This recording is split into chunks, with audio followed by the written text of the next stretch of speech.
গল্পটা বর্ণনা করেছেন ইবনু হিব্বান ওনার একটা গ্রন্থের নাম রওদাতুল উকালা। ওনার নাম হচ্ছে আব্দুল্লাহ ইবনে মুবারক, অনেক বড় মুহাদ্দিস, ইমাম বুখারীর উস্তাদ। হজে গিয়েছিলেন, হজ বিশ্বনবীর কবর জিয়ারত শেষে হজ করে ফিরতেছেন। হঠাৎ তিনি দেখতে পেলেন মরুভূমিতে কাপড় জড়িয়ে, চাদর জড়িয়ে এক বৃদ্ধা মহিলা শুয়ে আছে। গল্পটার নাম হচ্ছে আল মুতাকাল্লিমাতু বিল কুরআন, মানে যে নারী সবসময় শুধু কোরআন দিয়ে কথা বলে। গল্পের নাম কি? যে নারী শুধু কি দিয়ে কথা বলে? কোরআন দিয়ে কথা বলে। হজ করে ফিরতেছেন, হঠাৎ দেখেন এক বৃদ্ধা মহিলা, বয়স্ক মহিলা, চাদর গায়ে দিয়ে শুয়ে আছে। তো এটা অনেক বড় একটা কনভারসেশন, আমি কনভারসেশনটা আপনাদেরকে শোনাই। উনি কাছে গেলেন, যে সালাম দিলেন, আসসালামু আলাইকুম রাহমাতুল্লাহ। সালামের উত্তরে বৃদ্ধা মহিলা স্বাভাবিকভাবে উত্তর না দিয়ে একটা কোরআনের আয়াত তেলাওয়াত করলেন। তিনি তেলাওয়াত করলেন, সালামুন কাওলাম মির রাব্বির রহিম, মানে দয়াময় প্রতিপালক আল্লাহর পক্ষ থেকে তোমার প্রতিও সালাম। এটা একটা কোরআনের আয়াত, কিন্তু এটা দিয়ে উত্তর হয়ে যায় সালামে। কি বলেন? আচ্ছা, গেল। এবার আব্দুল্লাহ ইবনে মুবারক জিজ্ঞেস করলেন, মাযা তাসনাঈনা ফি হাযাল মাকান, এখানে কি করেন আপনি?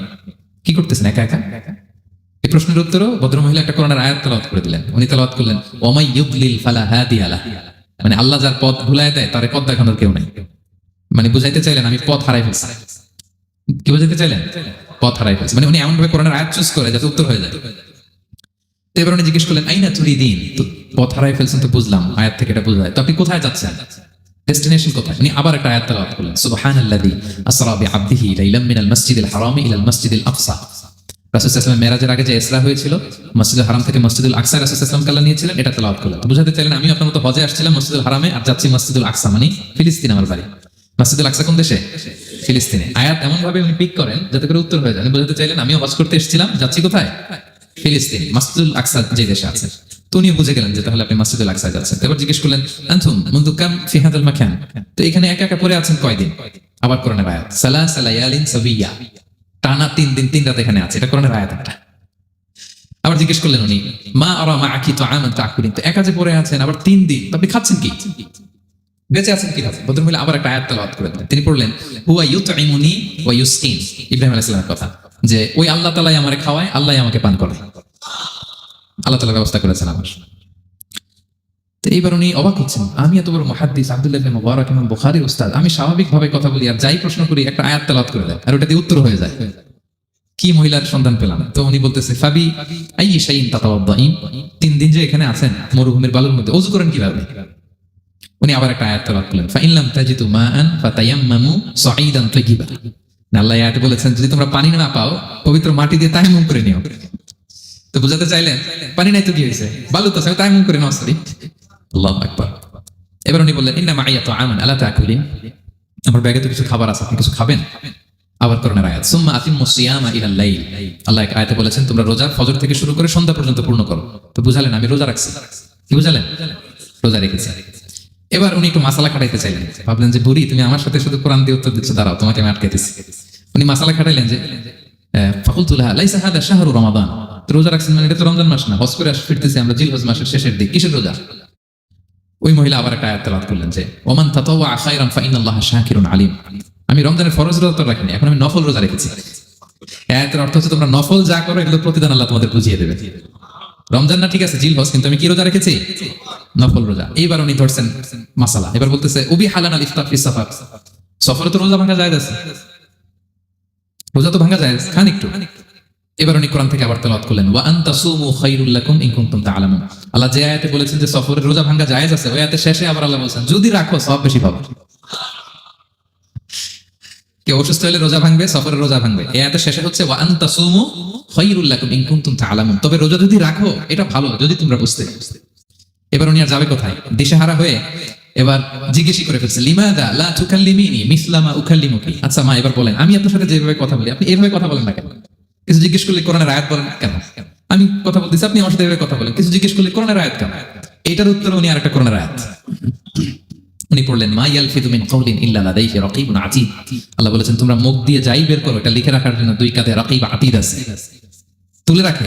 তার মানে আমি যে তোমার সাথে কথা বলতেছি প্রত্যেকটাই তো রেকর্ডেড হয়, রেজিস্টার্ড হয়। সো এমন কিছু বলি যেটাতে সওয়াব হয়, যেটাতে ভুল না হয়। আল্লাহু আকবার, সুবহানাল্লাহ। কি নারী ছিল, কেমন নারী তিনি ছিলেন? কি পুরো ঘটনাটা শুনবেন? হ্যাঁ, শেষ করবো ঘটনাটা। আচ্ছা, তো উনি অবাক হলেন যে কি মহিলা, এরকম মহিয়সী গরিয়সী নারীও পৃথিবীতে আছে। তো উনি বললেন ঠিক আছে মা, আপনি যেহেতু পথ হারাই ফেলছেন আমার উটটাকে আমি নিয়ে আসি, ফাহাল্লাকা আন আহমিলুকি আলা নাফাতি হাদিহি ফাতুদরিকিল কাফিলা, আমার উটটা নিয়ে আসি, উঠে বসেন, আমি আপনাকে এগিয়ে দিয়ে কাফেলাতে যুক্ত করে দেই, আপনি কি রাজি আমার উঠে বসবেন? আবার কোরআনের আয়াত, ওমা তাফআলু মিন খাইরিন ফাইনাল্লাহা বিহি আলিম, তোমরা যত ভালো কাজ করো আল্লাহ সেটা জানেন, মানে তোমার এই ভালো কাজ আল্লাহ জানেন, আল্লাহ এর প্রতিদান দিবেন। ক্বালা ফাআনাখতু নাকাতি, আমি উট বসালাম এবং বললাম ওঠেন। উনি যখন উঠতেছে আমি এভাবে তাকায় আছি, তা আমি যে তাকায় আছি উনি একটা আয়াত তেলাওয়াত করলেন যে কুল্লিল মুমিনিনা ইয়াগুদ্দু মিন আবসারিহিম, এর অর্থ হচ্ছে নবী হে মুমিনদেরকে বলুন তারা যেন পরনারী দিকে তাকায় না থাকে, চোখ যেন নিচে রাখে, তারা যেন চক্ষু অবনমিত করে। মানে বুঝাতে চাইলেন যে আমি তো বেগানা নারী, পরনারী, তা আমি উঠে উঠতেছি আপনি তাকায়, সে হয়তো তাকায় আছে যে বৃদ্ধা মহিলা উঠতে যদি কষ্ট হয় পড়ে যায়, তো উনি যখন দেখতেছেন তাকায় আছে উনি বলতেছে কুল্লিল মুমিনিনা ইয়াগুদ্দু মিন আবসারিহিম, নবী হে বলুন বিশ্বাসীদের তারা যেন চোখ নিচের দিকে করে রাখে। উনি লজ্জা পেয়ে গেলেন, ফাগাদাতু বাসারি, আমি লজ্জায় চোখ নামালাম।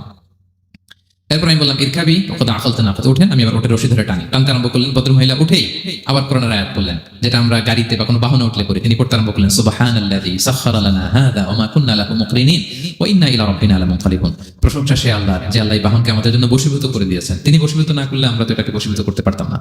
আপনারা যখন গাড়ি স্টার্ট দিবেন এই দোয়াটা পড়েন তো আপনারা, গাড়ি স্টার্ট দিলে, বিমানে উঠলে, ঘোড়ায় উঠলে, যে কোনো বাহনে উঠলে এটা পড়তে হবে কোরআনের আয়াত।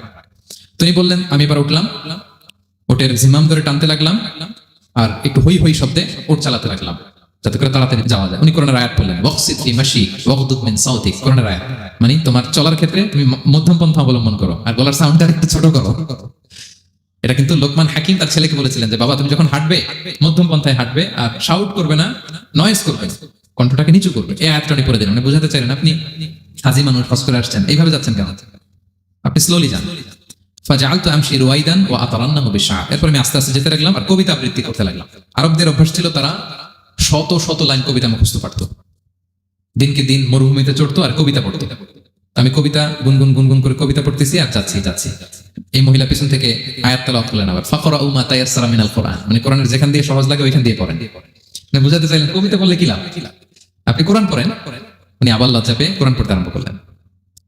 এবার যেতে যে কাফেলা থেকে উনি মিসিং, যে ক্যারাভেন থেকে মিসিং, ওই ক্যারাভেনের সাথে যুক্ত হলেন। এবার জিজ্ঞেস করলেন যে হাদিহিল কাফেলা মান লাকি ফিহা, এই তো আপনার কাফেলা, এখানে কে আছে আপনার, কেউ আছে? আবার কোরআনের আয়াত, আল মাল ওয়াল বানুনা জিনাতুল হায়াতিদ দুনিয়া, অর্থাৎ সম্পদ সন্তান এগুলো আল্লাহর দেয়া নেয়ামত। এটা দিয়ে বুঝাতে চাইলেন হ্যাঁ আমার কিছু সন্তানাদি আছে। উনি বুঝতে পারলেন ফাআলিমতু আন্না লাহা আওলাদান ফিহা, আমি বুঝলাম যে ওনার সন্তান এখানে আছে। এইবার একটা চান্স পেয়ে গেছে আব্দুল্লাহ ইবনে মুবারক। কি পেয়ে গেছে? উনি মনে মনে ভাবলেন ওনার ছেলেদের নাম কি, এটা জিজ্ঞেস করি, তাইলে তার উত্তর দিতে পারবে না। সুন্দর না প্রশ্নটা? এবার উনি বলতেছে ফাকুলতু লাহা মা আসমাউ আওলাদি, মা এবারে বলেন তো আপনার ছেলেগুলোর নাম কি, কি জিজ্ঞেস করলেন? এটা তো আর নাট্টু বল্টু সল্টু তার কোরআনে পাওয়া যায় না। আমরা নাম রাখি কি সল্টু বল্টু কোরআনে আছে নাই? তো উনি এবার চান্স নিলেন, এবার জিজ্ঞেস করে আপনার ছেলের নাম কি। এইবার আর উত্তর থাকবে না, অনেকক্ষণ আমার সাথে করছেন আপনি। তো জিজ্ঞেস করতেছে লাহা ওয়া মা আসমাউ আওলাদি, আপনার ছেলেদের নাম কি একটু বলেন তো। এই প্রশ্নের উত্তরে উনি 3টা আয়াত তেলাওয়াত করছেন। এতক্ষণ তো একটা, এখন কয়টা? এখন 3 নাম্বার গিয়ারে চালাইতেছে। উনি প্রথম আয়াত তেলাওয়াত করলেন ওয়াত্তাখাযাল্লাহু ইব্রাহিমা খলিলা, এরপর বললেন ওয়া কাল্লামাল্লাহু মূসা তাকলিমা, সবশেষে বললেন ইয়া ইয়াহইয়া খুযিল কিতাবা বিকুওয়া। আল্লাহু আকবার। আমি ইব্রাহিমকে খলিল হিসেবে নিয়েছি, মূসাকে কালিমুল্লাহ বানিয়েছি এবং ইয়াহইয়াকে বলেছি হে ইয়াহইয়া তুমি তাওরাত কিতাবকে শক্ত করে ধরো। তার মানে বোঝাতে চাইলেন আমার বড় ছেলের নাম ইব্রাহিম, পরের ছেলের নাম মূসা, ছোট ছেলের নাম ইয়াহইয়া। সুবহানাল্লাহ পড়বেন না? কি নারী ছিলেন! কোরআনের বাইরে যেন যাওয়া না লাগে, কোরআন থেকে ছেলেদের নাম চুজ করে রাখছেন। ছেলেদেরকে ডাকলে এই নামই ডাকেন। এরপর ছেলেদেরকে ডাকলেন কোরআনের আয়াত পড়ে, ফাবাআসু আহাদাকুম বিওয়ারিকিকুম হাযিহি ইলাল মাদিনাতি ফালিয়ানজুর আইয়ুহা আসকা তুআমান ফালিয়াতিকুম বিরিজকিন মিন। এটা সূরা কাহফের একটা আয়াত। গুহাবাসী 7 জন যুবক যখন ঘুমিয়ে পড়েছিল, 309 বছর পরে যখন জেগেছিল, একজনকে টাকা দিয়ে বলেছিল যাও তুমি কিছু খাবার নিয়ে আসো। এই আয়াত বুঝায় তিনি ছেলেদের বুঝাইলেন যে মেহমান আসছে, কিছু নিয়ে আসো খাবার, ওনারা খাওয়াইতে হবে। মানে অনেক হেল্প করছে আমাকে। তো ছেলেরা খাবার নিয়ে আসলো। খাবার দেওয়ার পরে মহিলা আবার কোরআনের আয়াত কুলু ওয়াশরাবু হানিআম বিমা আসলাফতুম ফিল আইয়ামিল খালিয়া। এটা আসলে আল্লাহ তাআলা জান্নাতীদেরকে বলবেন। আমরা যখন জান্নাতে ঢুকবো আল্লাহ বলবে কুলু ওয়াশরাবু হানিআম বিমা আসলাফতুম ফিল আইয়ামিল খালিয়া। এই দুনিয়াতে এত জুলুম নির্যাতনের শিকার হয়েছে, এত নেক কাজ করেছো, প্রতিদান হিসেবে আজকে জান্নাতের এই নাজ নেয়ামত ভোগ করো। বৃদ্ধ মহিলা এই আয়াতটা বললেন, তার মানে মরুভূমিতে অনেক কষ্ট করেছেন আপনি আমার জন্য, এখন আপনি আমার পক্ষ থেকে এই হসপিটালিটি, রিসেপশন, এই আপ্যায়ন গ্রহণ করুন। এবার উনি বলতে আরম্ভ করলেন, ছেলেদেরকে বলেন কুলতু আল আনা তুআমাকুম আলাইয়া হারাম, এই ছেলেরা এই খাবার আমার জন্য হারাম, হাত্তা তুখবিরুনি বিআমরিহা, যতক্ষণ না এই মহিলাকে, এর হিস্ট্রি যতক্ষণ না আমার না বলো। আগে বলে এই ভদ্র মহিলা কে, কি তার ঘটনা, যতই দেখছি অবাক হচ্ছি, যতই শুনছি অবাক হচ্ছি, কে সে? যাই বলি শুধু কোরআন দিয়ে বলে, ঘটনাটা কি? এবার ছেলেরা বললো ফাকুলু হাযিহি উম্মুনা, ইনি আমাদের মা, লাহা 40 সানা, ওনার বয়স 40 বছর, লাম তাতাকাল্লাম ইল্লা বিল কুরআন, জীবনে কোনোদিন কোরআন ছাড়া মুখ দিয়ে অন্য কোনো কথা বলেনি। মাখাফাতান তাজিল্লা ফায়াসখাতা আলাইহা রাহমান, এই ভয়ে যে কোন কথায় আল্লাহ নারাজ হয়ে যায়, আমার কোন কথায় আবার কোন ভুল হয়ে যায়, আমার কোন কথায় আবার রহমান আমার উপর নারাজ হয়ে যায়। এজন্য আমরা আমাদের জন্মের পরে জীবনে আমার মাকে কোরআন ছাড়া কোনো কথা বলতে শুনিনি। অবাক হলেন আব্দুল্লাহ ইবনে মুবারক, ইমাম বুখারীর উস্তাদ। উনি খাবার হাতে নিয়ে এবার বললেন যে উনি তো অনেক আয়াত বললো, এবার আমি একটা আয়াত বলি। খাবারটা নিয়ে উনি পড়তে আরম্ভ করলেন। ফাকুলতু, উনি বলেন, আমি বললাম, যালিকা ফাদলুল্লাহি ইউতিহি মান ইয়াশা, এটা আল্লাহর বিশেষ অনুগ্রহ, ফজল, এটা আল্লাহ সবাইরে দেয়, যাকে চায় তাকে দেয়। সুবহানাল্লাহ পড়ে।